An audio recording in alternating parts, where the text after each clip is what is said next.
एक ही अफसोस की बात है जो उमर साहब खुद ही जाहिर करते हैं कि वो नॉन सीरियस है, उसको कोई मसला नहीं है।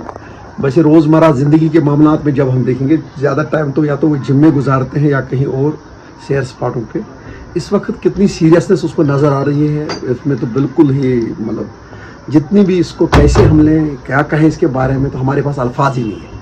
ये गैर संजीदगी की हद होती है कभी किसी मसले में, तो लेकिन उससे भी ज़्यादा अगर कहेंगे तो वो आज इसने उमर साहब की इस जैसे साबित अगर टूरिज़्म वहाँ पर डेवलप करने के लिए या जाने के लिए ज़रूरत क्या है। अभी तो हमारा लोकल टूरिस्ट नहीं आ रहा है, अभी हमें लोकली हम बात कर रहे हैं, पहले हमारी लोकली प्रॉब्लम्स है तो उसके लिए हम देख रहे थे। पहले उसको प्रमोट करने की ज़रूरत है कि पेरिस जाने की ज़रूरत है, तो क्या कहें इसमें तो कोई अल्फाज ही नहीं है। कई सारे लोग अभी कह रहे हैं, विपक्ष भी कह रहा है, एक निशाना साधा है सीएम उमर अब्दुल्ला पे कि जिस तरह से यहाँ इस वक्त हालात बने हुए हैं, क्या उस बीच उन्हें इस वक्त पेरिस का दौरा करना चाहिए था? देखिए, नेचुरल ट्रेजेडी थी, बारिश बहुत ज्यादा हुई, क्लाइमेट ये सब की वो हम मानते हैं, लेकिन जो इनिशिएटिव लेना था उमर साहब को रोड खोलने के लिए, उन्होंने कहीं ऐसा कुछ नहीं किया। यहाँ फार्मर मर रहे हैं, खुदकुशी कर रहे हैं, हमारा मेवा सड़ रहा है, हजारों करोड़ों का नुकसान हो रहा है और उमर साहब चले हैं पेरिस टूरिस्ट लाने के लिए। आप पहले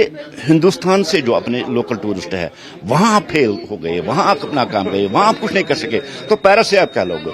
बेसिकली उमर साहब इस इशू से दूर भाग के रेस्ट लेना चाहते हैं। मुझे नहीं पता है वो उसको कहते हैं इलेक्ट्रिक सीएम या इलेक्ट्रिक, मुझे लगता है उसकी जो इलेक्ट्रिसिटी है वो कम हो गई है, अब उसमें वो करंट नहीं रही, इसलिए वो दूर भाग रहा है। इस जो इशू आज बर्निंग इशू आज कश्मीर में उससे भाग रहा है, वो पेरिस शायद घूमने जा रहा है।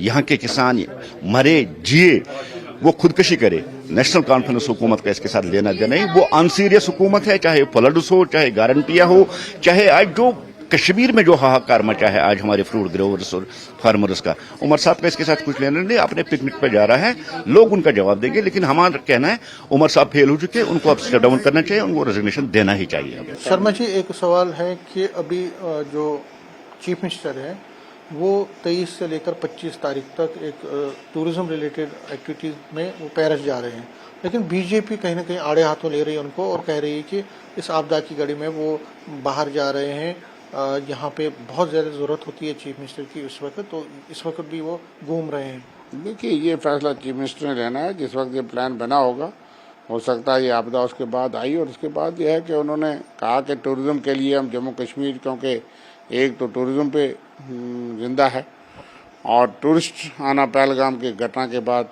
बहुत कम हो गए हैं, और जिसकी वजह से कश्मीर के अंदर खास करके और जम्मू की भी इकॉनमी जो है टूरिज़्म पे डिपेंडेंट है, और फ्रूट ग्रोवर्स की जो हालत हो रही है वहाँ, ऑर्चर्ड्स की, बागबानों की, इसलिए मुसीबतें तो हों, लेकिन इसमें केंद्र ही राहत दे सकता है, और ये तो चीफ मिनिस्टर तय करेंगे। लेकिन यह है कि मैं समझता हूँ कि सारी मशीनरी तो बाकी कामों में लगी है, लेकिन बहुत से काम जो है वो केंद्र सरकार के हाथ में ही है, और फिर ड्यूअल कंट्रोल सिस्टम में मैं समझता हूँ कि जो सरकार के हाथ में था उन्होंने कुछ राहत पैकेज भी थोड़ा थोड़ा डिप्टी कमिश्नर के हवाले किया, लेकिन जिस तेज़ी से काम चलना चाहिए, लैंड सिंक हो गई हैं, लैंड स्लाइड्स के लोग खतरे में रह रहे हैं, कई जो लोग हज़ारों को नई ज़मीन जो है बह गई है।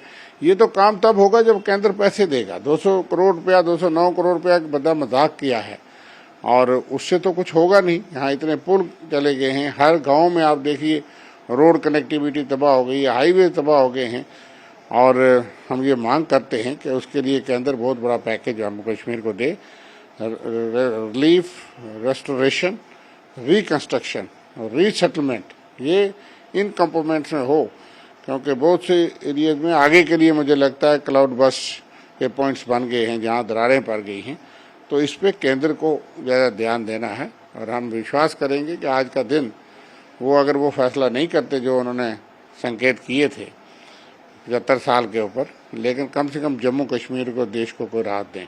देखिए, ये जो नेशनल हाईवे रोड है ये आज नहीं है, ये फारूक साहब का टाइम हो, उमर साहब का टाइम हो, मेरा टाइम हो, हमेशा ये सेंट्रल गवर्नमेंट के साथ रहती है। मगर जो भी सरकार चुनी हुई होती है उनको ये एहसास होता है कि फ्रूट इंडस्ट्री हमारी इकोनॉमी की बैकबोन है और नेशनल हाईवे हमारी शहरग है, तो हमारे लोग पूरा साल भर फ्रूट ग्रोज मेहनत करते हैं, खून पसीना एक करते हैं, कर्ज लेते हैं जेके बैंक से, बाकी बैंक से, और इंतजार करते हैं कब हमारा फ्रूट रेडी होगा, मंडियों में जाएगा तो हम कोई कमाई करेंगे। मगर बदकिस्मती से जो सरकार है वो इसमें तमाशाई बन के देखती रही। हालांकि मैंने 2 सितंबर को खबरदार किया था सरकार को कि आप इसमें कोई ना कोई पेशरफ्त कीजिए। जो उमर साहब ने कल गडकरी साहब को फोन किया, वो फोन आज से 15 दिन पहले भी वो कर सकते थे ताकि इसमें पेशरफ्त होती। मेरी तो सरकार से मशवरा है, अब वो ले ना ले, कि आप एक कमिटेड कॉरिडोर यानी रात के 8 बजे से लेके सुबह के 2 बजे तक खाली फ्रूट गाड़ियों को छोड़ दीजिए और किसी गाड़ी को मत छोड़िए। और जो पैच खराब है उसको इमरजेंसी के तौर पे दिन रात उसको फ्लैट कर दीजिए। वहां जो पहाड़ है उसको आपने कहीं ना कहीं नीचे लाना पड़ेगा ताकि ये रास्ता बार बार बंद ना हो। और हमें अरबों खरबों रुपए का नुकसान हो रहा है इस वक्त, क्योंकि टूरिज्म खत्म। उसके बाद जो आपका यहाँ बेचारे होटल वाले, तो कोई तुझ वाला चलता था तो किसी ने शैतानी करके वो रॉटन मीट लाया जिसकी वजह से सब बदनाम हो गए, होटल का बिजनेस भी खत्म। अब ये फ्रूट इंडस्ट्री हमारी है, तो इस पे भी अगर खुदा ना खास्ता इस तरह गाज गिर जाती है तो फिर जम्मू कश्मीर के लोग जाएंगे तो जाएंगे कहाँ? खुदा ना खास्ता हम तो बर्बाद हो जाएंगे।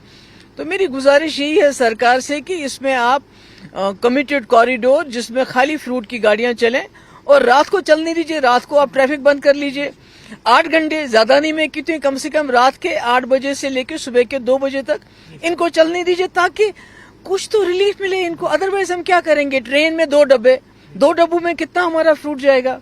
तो मेरी यही गुजारिश है सरकार से कि जाग जाओ और ये हमारी रीढ़ की हड्डी है, इसको टूटने मत दीजिए।